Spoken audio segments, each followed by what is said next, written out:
I'm John Viehe. Welcome to Chautauqua People. My guest today is Edith Everett.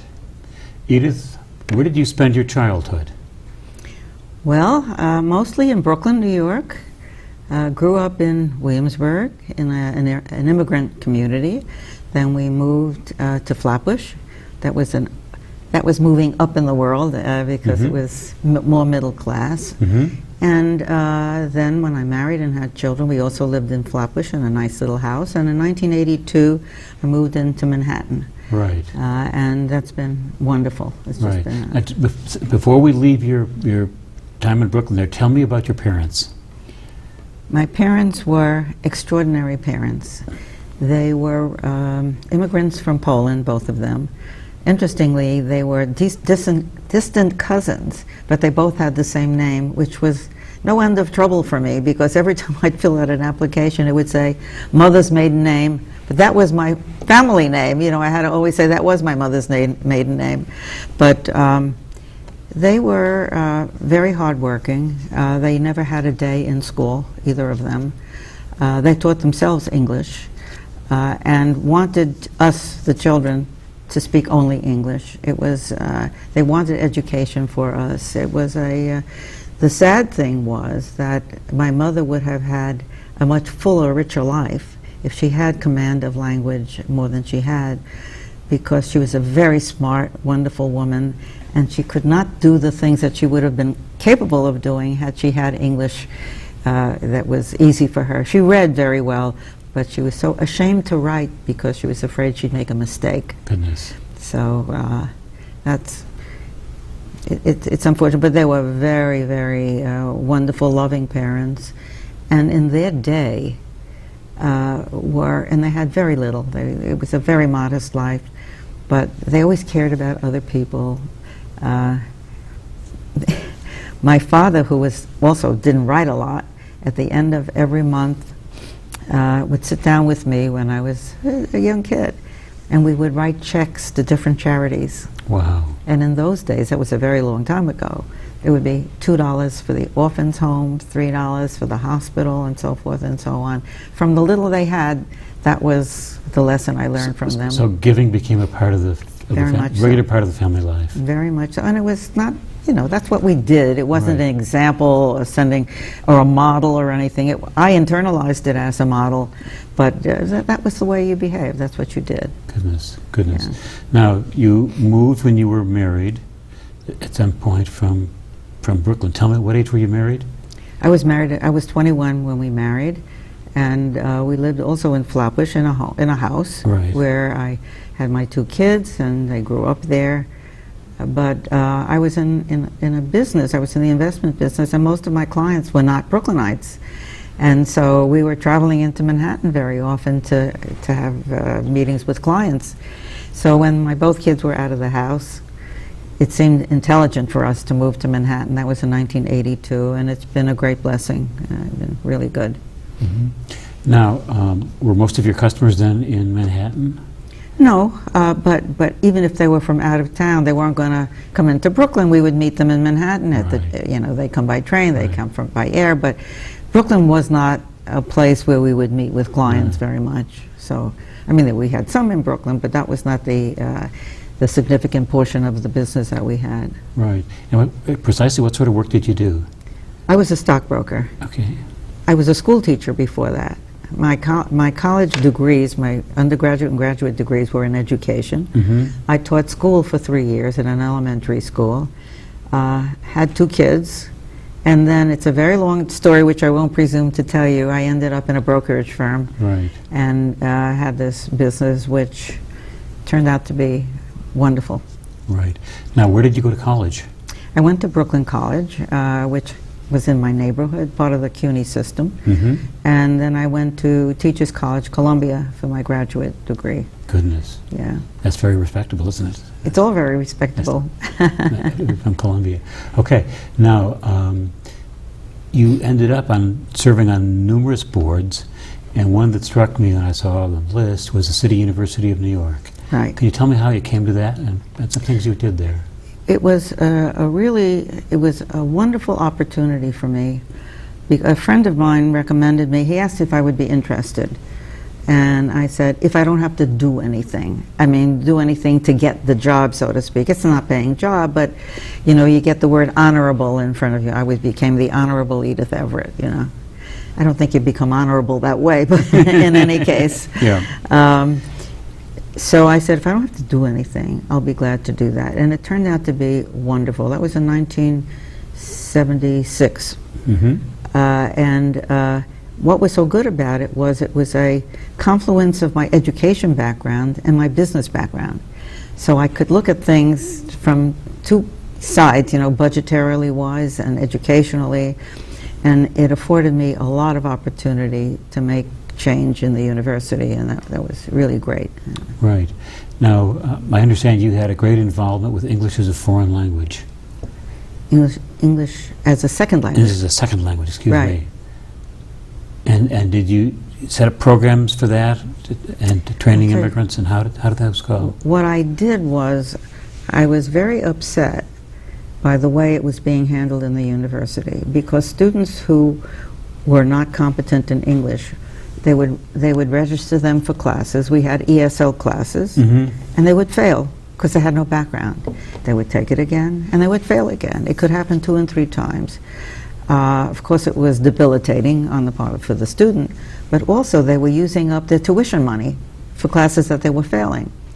And so I put together, I identified a group of outstanding ESL professors, and I invited them to dinners every couple of weeks, and we spoke about the kinds of things that could be done. They even produced some materials for professors who work with these students. And I guess at the outset, the thing that, well, at the end, we started an institute, an immersion institute, so that students could spend a year for like $100 and get up on a little bit of English background, so that when they came to the university, they could learn something in the ESL class. Until then, they were so far behind, it was meaningless to them. Right. And that was a very great thing for me. That's wonderful. That's wonderful. Yeah. Now, many people had difficulty reading. What are the consequences of not being able to read? It pains me so much when people can't read. It's such an obstacle. You can't get into the services. You can't be in the Army if you can't read. You can't be a licensed anything. You can be a great plumber, but you can't get the license if you can't read the manual. You can't do anything unless you can read the manual. You probably can't even be a good chef if you can't read the instructions to prepare something. So this has been a very important thing for me, reading in general. Yeah, I think that something more has to be done. Something has to be done in the judicial system, in the prisons. I don't know the numbers, but I'm sure there are lots of people in prison today who ended up there because they had difficulty navigating life without the ability to read. And I think there need to be more opportunities for tutoring these people, and I think there's not enough in the schools, in the prisons rather. Indeed, indeed. Yeah, so it's an important thing. That should be a high priority, shouldn't it? Absolutely, and it's so easy, you know, it's not a big deal, you know. Right, right. Now, you had a reputation for work of the anti-tobacco movement when you were on the City University of New York board. Well, my husband and I, neither of us smoked. We never knew anybody who had lung cancer, but we just knew that the greatest number of people who die from lung cancer can be attributed to tobacco, and it would be the easiest way to curb cancer. One of the easy ways is to stop smoking. So we became very active in that, and we started a couple of organizations. Actually, during that period, the 3 different mayors of that time were interested in this. I can't say the same for the, you know, there's the Lung Society and Heart, and what's the other one? There's Lung, Heart, and I forget the third one. When we tried to get them involved in anti-tobacco stuff, they were not willing. Maybe they were getting money from them, I don't know. Of course, finally they came around and did it. But, you know, most of the people thought we were crazy. Right. Well, you know, how can you stop smoking in a restaurant? No one's going to come to a restaurant if they can't smoke. how can you stop smoking if no one will go to a bar if they can't smoke? No one stays home from restaurants and bars. How will people go on an airplane if, do people not go on an airplane because they can't smoke?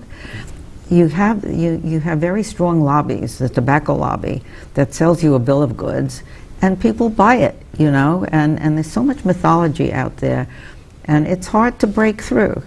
After this stuff started to develop, of course, people came to us and said, good job. And my answer is, where were you before? When we needed you, where were you, you know? Right, right. Now, among your other charities has been the Botanical Garden in New York City? Yeah, in the Bronx. Mm-hmm. Mm-hmm. Tell me about that. The New York Botanical Gardens is an outstanding place.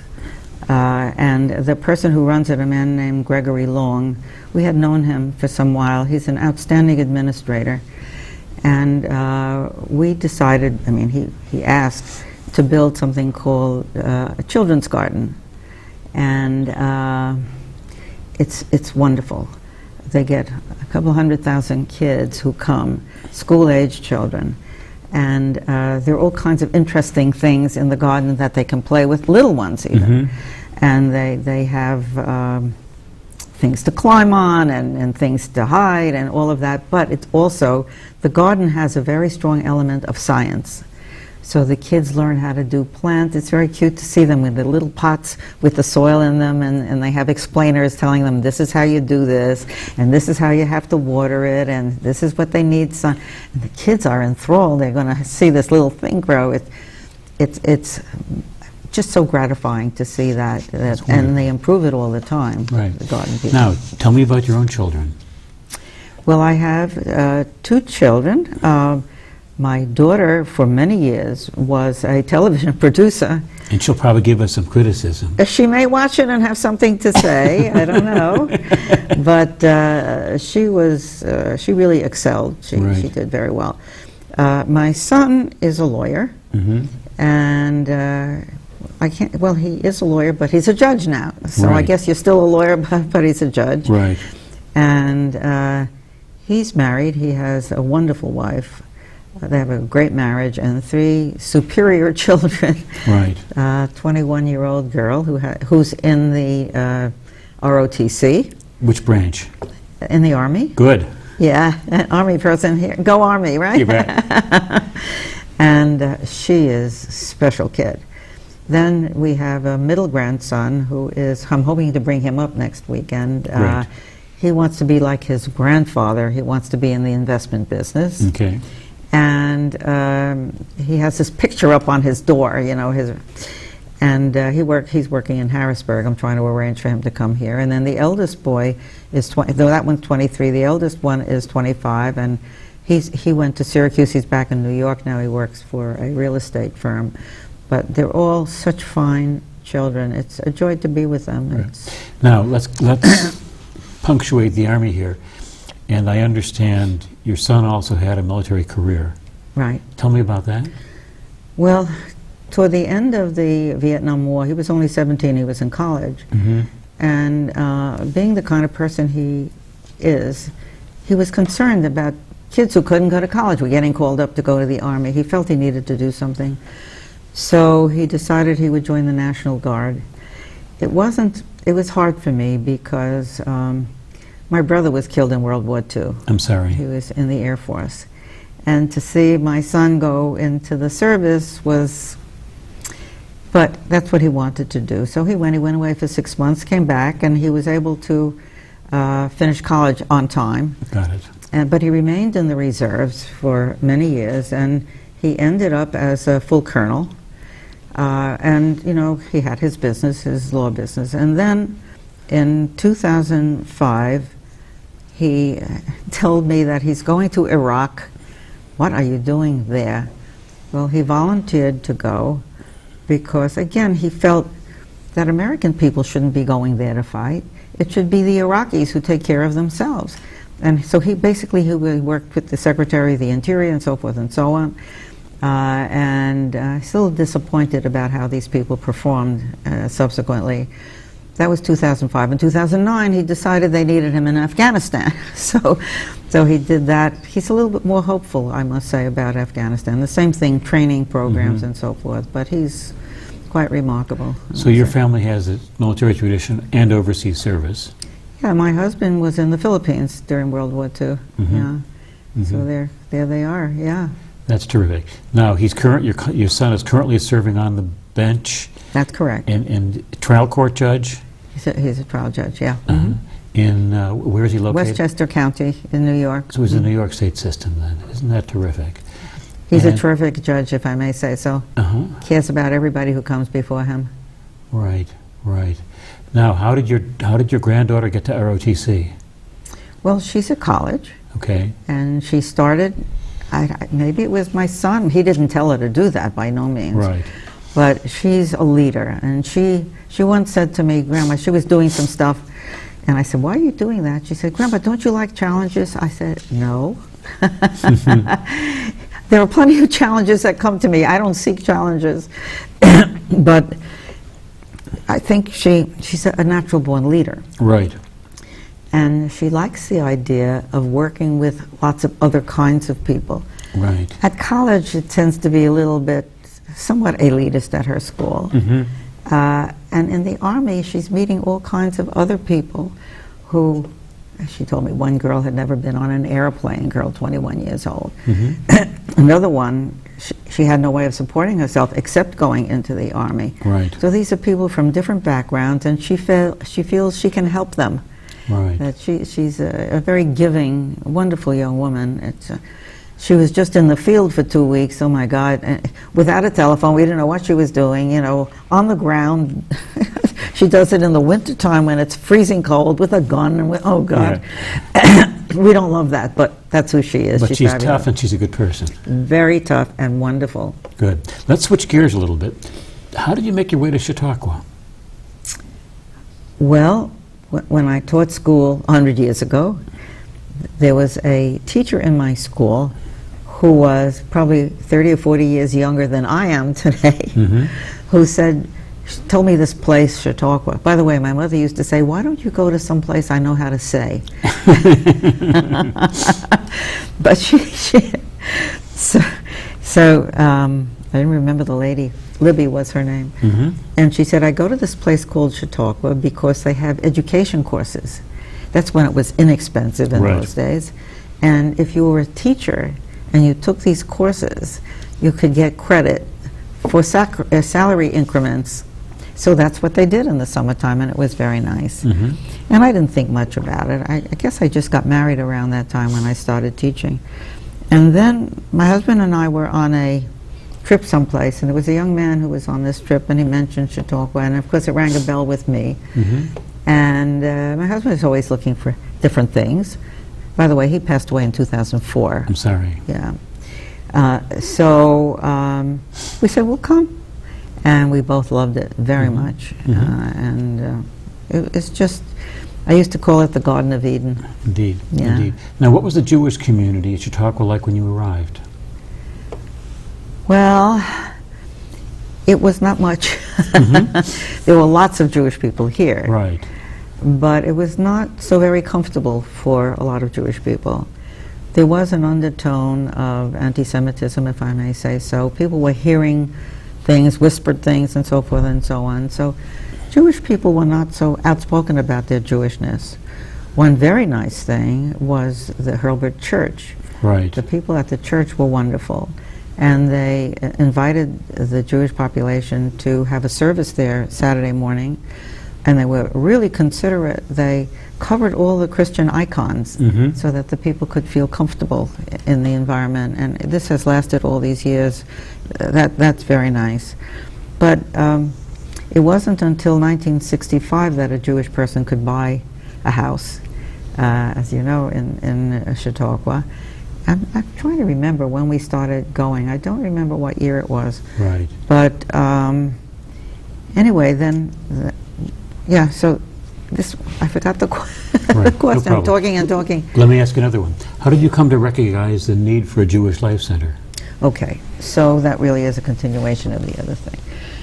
So I realized there were all these Jewish people here. The estimate is not fewer than 20% of the population is Jewish. And they had no place of their own to congregate if they wanted. And after my husband passed away, I walked around the premises one time and I counted 15 Christian denominational houses. And I said, we have more Jews than there are probably Presbyterians or Baptists or whoever. They don't have a place. And I've been trying very hard to, in my lifetime, to honor the memory of my husband. Right. And I thought this would be nice for him because we had such good times there. Right. So I spoke to the administration, who wanted very much to be more ecumenical, for want of a better word.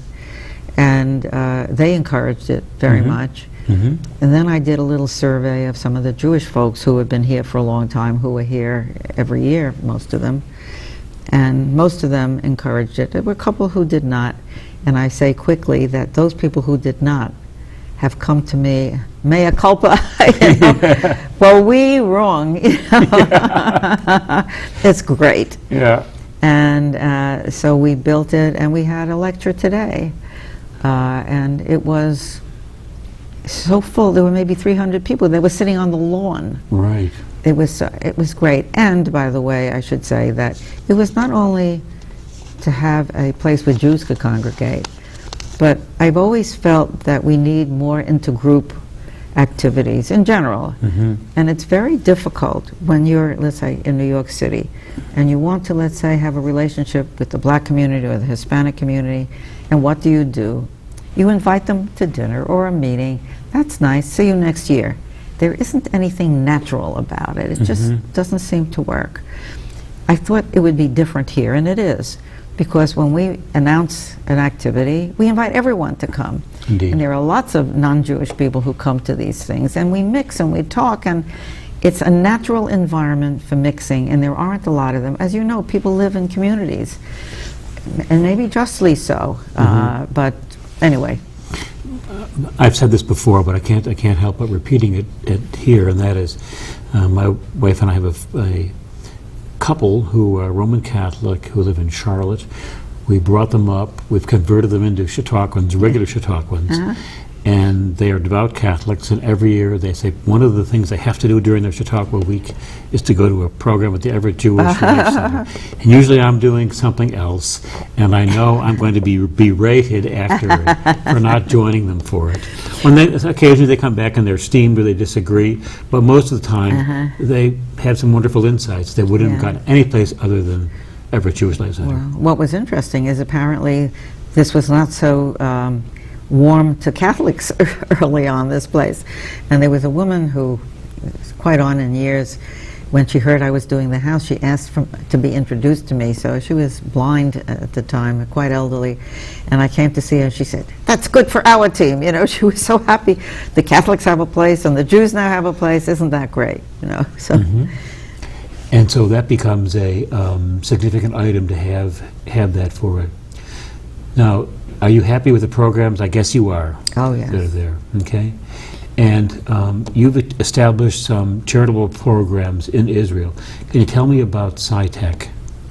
Oh, thank you for asking. It's one of Sci-Tech is it's a charter school system that mostly is trying to press STEM education, science, technology, engineering, and math. We have now added the letter A for arts, and I for innovation. The organization really tries to, we call it the periphery neighborhoods. In America, we call it the inner city. We try to go into poorer neighborhoods and develop the kids. We have a very large R&D center where we develop teaching methods, curriculum materials, all kinds of things. We innovate education, and they're doing fabulous work. And in 1974, my husband and I actually underwrote the construction of a school in the north of Israel. And was that a rural part or an economically prosperous part of Israel? Oh, the worst.